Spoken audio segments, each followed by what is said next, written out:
Good morning aspirant, welcome to all of you on crack now पे मैं जय सिंह आप सभी का स्वागत करता हूं। एस्पिरेंट, हम डेली आंसर राइटिंग सीरीज के पार्ट को कवर कर रहे हैं, जिसमें हम विभिन्न सेक्शन से, जिसमें बिहार के इंडस्ट्रीज, बिहार के जो एग्रीकल्चर और जो क्लाइमेट चेंज, बिहार की कृषि पर और जल प्रबंधन संसाधनों पर पढ़ रहे हैं, उसके संदर्भ में हमने अपने क्वेश्चन को देखा है। आज हम देखेंगे कि क्वेश्चन किस प्रकार से बिहार के इंडस्ट्री से संबंधित है और क्या चुनौतियां हैं, क्या उसको डेवलप करने के लिए प्रयास करने चाहिए, उसके संदर्भ में हमारा क्वेश्चन है। तो आप लोग का इसमें सहयोग मिल रहा है, काफ़ी बच्चे अपने आंसर लिखकर हमारे पास सबमिट कर रहे हैं और आपको आपका रिव्यू मिल रहा है।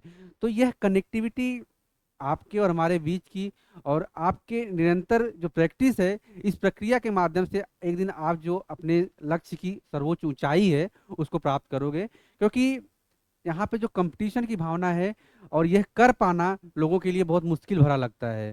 जैसे हम तो इस फील्ड में हैं, एजुकेशन के क्षेत्र में हैं, यहाँ पे हम अधिकतर देखते हैं कि बच्चों में जिजीविसा होती है, लेकिन उनका जो कदम होता है उसको लेकर जो प्रयास होने चाहिए वह सीमित हो जाता है। अब क्या रीज़न है, ये वही जाने कि वह एक क्वेश्चन दो क्वेश्चन दिन भर में नहीं लिख सकते। तो आप उनसे कहीं ना कहीं एज ले रहे हैं, आप उनसे कहीं ना कहीं आगे बढ़ रहे हैं। तो इस प्रक्रिया को अपने दोस्तों तक और शेयर कीजिए, ताकि जिन्हें लिखने की जिजीविसा है, जो खुद पर मेहनत कर पाएं और हमारे साथ मिलकर मेहनत करने को तैयार हों, तो वो अपने सिलेक्शन की जो मार्ग है, सिलेक्शन का जो राह है, उसको आसान कर लेंगे। तो इस चैनल को सब्सक्राइब कीजिए, अपने दोस्तों के साथ शेयर कीजिए। हमारा मुख्य उद्देश्य यही है कि हमारा यह प्रयास अधिक से अधिक लोगों तक पहुंचे। इसके अलावा आप, हमारा एप्लीकेशन है, हमारी वेबसाइट्स है, डिस्क्रिप्शन में आपको लिंक मिल जाएगा, उस पर विजिट कर ले सकते हैं। और आपको मॉक टेस्ट के रूप में प्री के क्वेश्चन, खास करके जो बिहार के प्रीवियस ईयर में पूछे गए क्वेश्चन हैं और करंट अफेयर से संबंधित कई सारे मॉक आपको मिल जाएंगे। तो आप वहाँ पर अपनी जो प्रैक्टिस है प्री के लिए उसको कर सकते हैं और अपनी जो इम्प्रूवमेंट है उसको देख सकते हैं। तो इस चैनल को शेयर इस चैनल को सब्सक्राइब कीजिए, इस चैनल को शेयर कीजिए, ताकि हमारा मोटिवेशन बना रहे, हमारा उत्साह बना रहे। आइए देखते हैं आज का क्वेश्चन क्या है और उस क्वेश्चन को हम किस प्रकार से अटेम्प्ट करते हैं। क्वेश्चन है, evaluate the challenges and prospect of industrial growth in Bihar. Bihar में औद्योगिक विकास की चुनौतियों और संभावनाओं का मूल्यांकन करें। चूंकि क्वेश्चन सिंपल है, बिहार में जो औद्योगिक विकास है उसकी चुनौतियां क्या क्या हैं और उसकी संभावनाएं क्या क्या हैं, इस पे आपको विचार करना है। तो आमतौर पर हम देखें तो बिहार चूंकि एक कृषि राज्य है, कृषि संबंधित क्षेत्र है, वहाँ पर कृषि के लिए उपजाऊ भूमि है। इसके अलावा और अगर हम देखें तो कई सारे खनिज संसाधनों में बिहार रिच है। लेकिन इसके पिछड़ेपन का रीज़न क्या है कि वहाँ पर आप देखेंगे कि जहाँ भी पिछड़ापन होता है वहाँ पर एक सिक्योरिटी, सेंस ऑफ सिक्योरिटी जो होती है, जो निवेशक होते हैं, वह होता है, निवेश की कमी होती है। अगर निवेश वहाँ जाते भी हैं तो उनके लिए सिक्योरिटी का क्या माहौल है, कार्यान्वयन नीति क्या है उनके लिए, किस प्रकार से उनके लिए इंफ्रास्ट्रक्चर तैयार करना होगा, वहाँ पे जो बेस तैयार करने के लिए, विकास तैयार करने के लिए उनको आधार चाहिए, उसकी कितनी उपलब्धता है वहाँ पे, सरकार के साथ कोऑर्डिनेशन क्या है, पॉलिसी किस प्रकार से बनाई जा रही है, तो ये सारी चीज़ें आती हैं।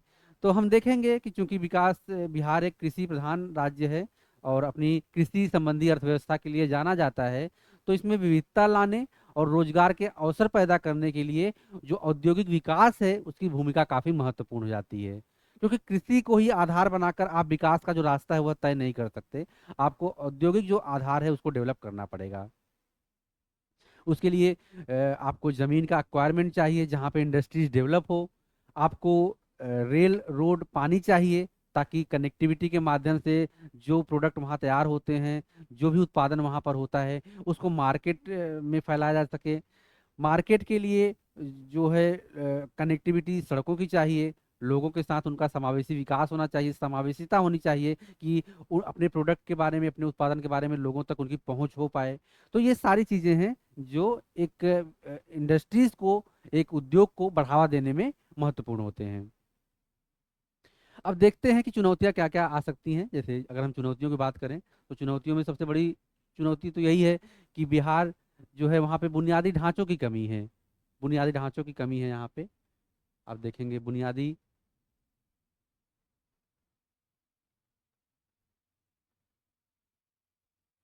ढांचे की कमी किस रूप में है?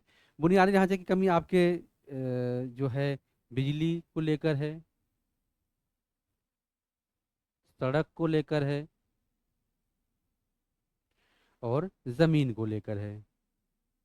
ये सारी समस्याएं हैं बुनियादी ढांचे में जो चुनौती बनकर उभरती हैं उसके औद्योगिक विकास का आधार देने के लिए।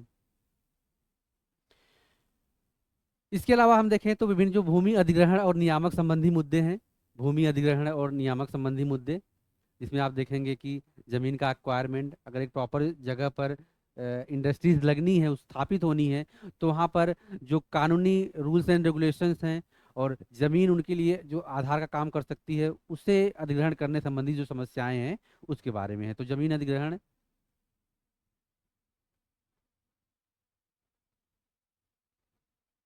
जमीन अधिग्रहण व नियामक संबंधी बाधाएं।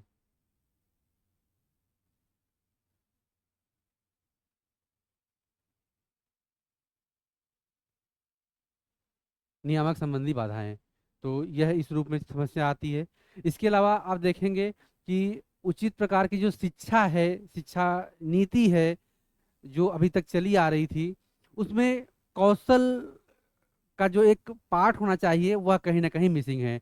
तो उस क्षेत्र में जो कौशल है वह लैक ऑफ स्किल है, उसे कह सकते हैं हम कौशल की कमी होना। क्योंकि वर्तमान जो समय है वह टेक्नोलॉजी का दौर है, वह जो है एक गला काट जो प्रतिस्पर्धा है उसका दौर है। तो इसमें अगर स्किल की आपके पास कमी होगी तो जो विकास का जो आधार है वह उस रूप में डेवलप नहीं हो पाएगा। तो स्किल की कमी आप लिख सकते हैं, कौशल की कमी,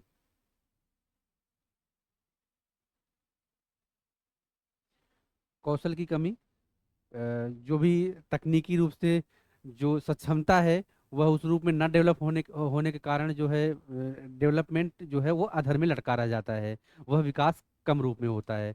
तो कौशल की कमी है। इसके संबंधी वित्त तक सीमित पहुंच, वही फंडिंग का जो है वह लैक ऑफ फंडिंग है। फंडिंग तक सीमित पहुंच आप इसको लिख सकते हो, फंडिंग तक सीमित पहुंच। क्योंकि किसी भी उद्योग प्रक्रिया को चालू करने के लिए, बढ़ावा देने के लिए जो फंडिंग है वह काफी महत्वपूर्ण है। हम्म,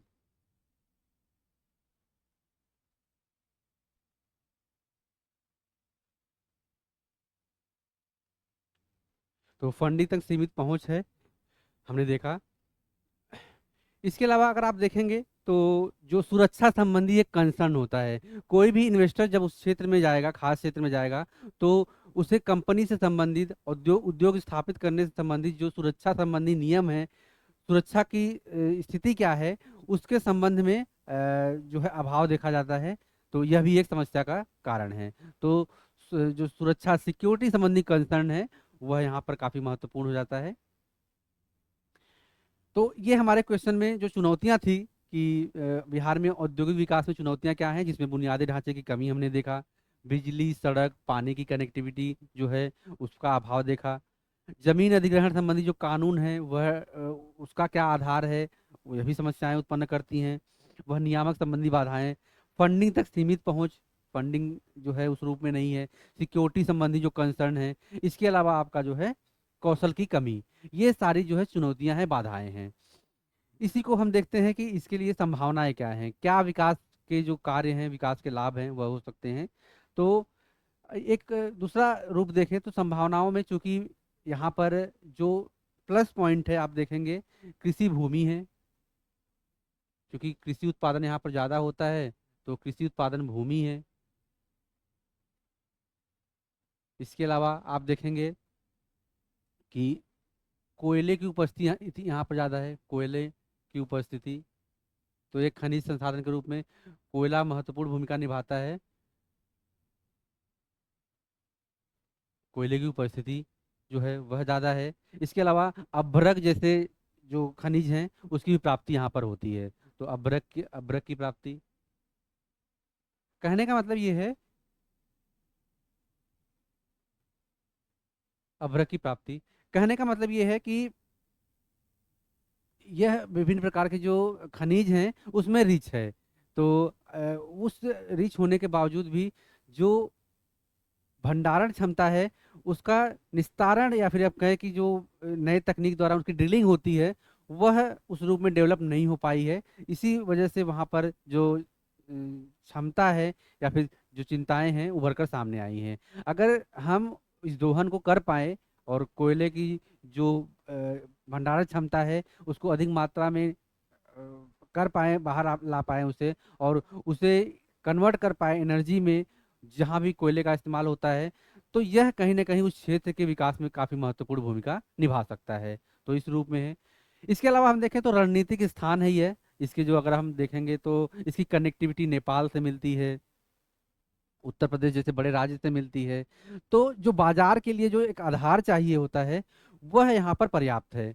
तो अगर उस क्षमता का दोहन हम कर पाए, इस कनेक्टिविटी को और मजबूत कर पाए, लोगों का समावेश कर पाए, तो उनकी भूमिका काफ़ी महत्वपूर्ण हो जाती है। तो आप इस पॉइंट को लिख सकते हो कि रणनीतिक भूमिका भी है, और साथ ही साथ जो मार्केट के लिए उपलब्धता है, मार्केट की जो समावेशिता है, उसके लिए भी यह एक बहुत बड़ा क्षेत्र है। इसके अलावा अगर हम देखें तो विभिन्न प्रकार के जो सरकारी पहल, गवर्नमेंट इनिशिएटिव किए जा रहे हैं कि अट्रैक्शन ऑफ जो इन्वेस्टमेंट है उसको बढ़ाना, विभिन्न प्रकार के जो ईज ऑफ बिजनेस डूइंग संबंधी जो नियम है, जो एक रिजिलियंसी होनी चाहिए किसी भी बिजनेस को अट्रैक्ट करने के लिए, किसी भी औद्योगिक इस्टेब्लिशमेंट के लिए, सरकार उस पर अपना पहल कर रही है विभिन्न प्रयासों के माध्यम से, जिसमें नीति को जो है और लाल फीताशाही जो है उसको अ, ढीला करना या लाल फीताशाही को कमजोर करना। क्योंकि होता क्या है कि किसी भी इंडस्ट्री को स्थापित करने में जो सबसे बड़ी व्यवस्था या फिर सबसे बड़ा जो बाधा आती है वह टाइम टेकिंग प्रोसेस होता है।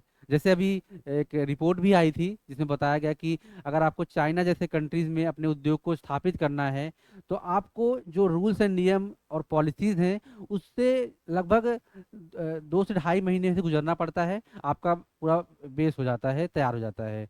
तो ये 2 से ढाई महीने में वहाँ पे एक नई इंडस्ट्री स्थापित हो सकती है। लेकिन हमारे यहाँ पे एडमिनिस्ट्रेशन लेवल पे कहें या फिर लाल फीताशाही इस रूप में प्रभावी होती है कि वह कहीं ना कहीं एक अवरोध उत्पन्न करती है उस विकास में। हमारे यहाँ पे साल भर, 2 साल 3 साल तक वो प्रोजेक्ट पेंडिंग पड़े रहते हैं, उनको क्लियरेंस नहीं मिल पाती। तो यह कहीं ना कहीं समस्या का विषय है। तो सरकारी पहल विभिन्न नीतियों के माध्यम से किए जा रहे हैं ताकि जो संभावनाएं हैं उनको इनकलकेट किया जा सके। इसके अलावा जो कृषि के विकास, चूंकि बिहार जो है वह कृषि संबंधी राज्य है, कृषि विकास संबंधी राज्य है, तो कृषि संबंधी क्षेत्रों को बढ़ावा दिया जा रहा है, और साथ ही जो एमएसएमई सेक्टर हैं, जैसे छोटे मोटे जो सेक्टर हैं, और उनको बढ़ावा दिया जा रहा है। घरेलू जो उत्पादन है उसको बढ़ावा दिया जा रहा है। आप देखेंगे कि विभिन्न क्लस्टर के माध्यम से, विभिन्न औद्योगिक छोटे छोटे जो समूह हैं उनके माध्यम से जो लोकल प्रोडक्शन है उनको राष्ट्रीय स्तर पर भेजा जा रहा है। और खास करके जो जीआई आपके प्रोडक्ट होते हैं, जो जीआई कलाकृतियां होती हैं, जिन्हें जीआई टैग मिला होता है, उनकी भूमिका काफ़ी महत्वपूर्ण हो जाती है किसी संदर्भित क्षेत्र को आगे बढ़ाने में, उनके व्यावसायिक उत्पादन में। तो इस तरह के जो सरकारी पहल है, इंडियन हार्ट के माध्यम से, ट्राइबल मिनिस्ट्री द्वारा विभिन्न प्रकार के आयोजन किए जाते हैं जहाँ पर ट्राइबल द्वारा तैयार किए गए जो हैंडलूम है, हैंडक्राफ्ट हैं, उनको प्रमोट किया जाता है। तो यह विभिन्न सरकारी पहल हैं इंडस्ट्रीज को बढ़ावा देने के लिए लोकल तौर पर। इसके अलावा बड़े स्तर पर बिजनेस कॉन्क्लेव किए जाते हैं, आर्थिक समिट की जाती है ताकि इन्वेस्टमेंट को अट्रैक्ट किया जा सके। और अगर हम कौशल और शिक्षा में एक उचित समन्वय बना पाए, शिक्षा के माध्यम से कौशल डेवलप कर पाए, तो जो कि आपके जो नई शिक्षा नीति है उसमें इस पर प्रयास किया गया है, तो आने वाला भविष्य बहुत सुनहरा होगा हर राज्यों के लिए, और खास करके जो पिछड़े क्षेत्र हैं, बिहार और अन्य जो राज्य हैं उनके लिए। तो कौशल और शिक्षा की जो समावेशिता है उसको हम आगे बढ़ा सकते हैं। तो कौशल और शिक्षा हो गई। इसके अलावा जो भी आधार होना चाहिए आपके विकास का वह हरित और टिकाऊ हो। आपका जो ग्रीन डेवलपमेंट है वह होना चाहिए, और सस्टेनेबल डेवलपमेंट होना चाहिए कि आपके वर्तमान जो स्थिति है, वर्तमान जो जनरेशन है, वह उसका उपभोग कर पाए, और आने वाली जो जनरेशन के बीच में जो कम्युनिकेशन है, जो संसाधनों का आवंटन हो, वह फेयर हो पाए। तो हरित संसाधन जो हैं वह इस रूप में महत्वपूर्ण होने चाहिए। और ये विकास की प्रक्रिया का आधार हरित डेवलपमेंट ही हो सकता है, तब जाके हम बहुत लंबी दूरी तक जो यात्रा तय करनी है उसे सफल रूप से कर पाएंगे। तो ये हमारी संभावनाएं थी बिहार के डेवलपमेंट को लेकर। चुनौतियां हमने देखा, बिहार के डेवलपमेंट को लेकर संभावनाएं देखी।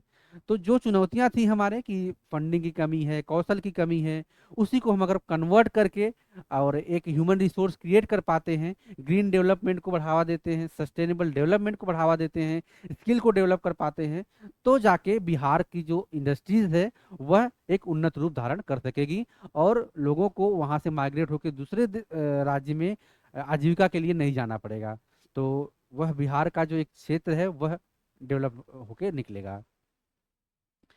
तो ये हमारे क्वेश्चन का एक लिमिटेशन था, जिसमें हमने अपने क्वेश्चन के पॉइंट्स को देखे, संभावनाएं और चुनौतियों को देखा। आप अपने आंसर को डिस्क्रिप्शन में दिए गए लिंक पर, टेलीग्राम लिंक है उस पर आप ज्वाइन करके अपने आंसर को सबमिट कीजिए।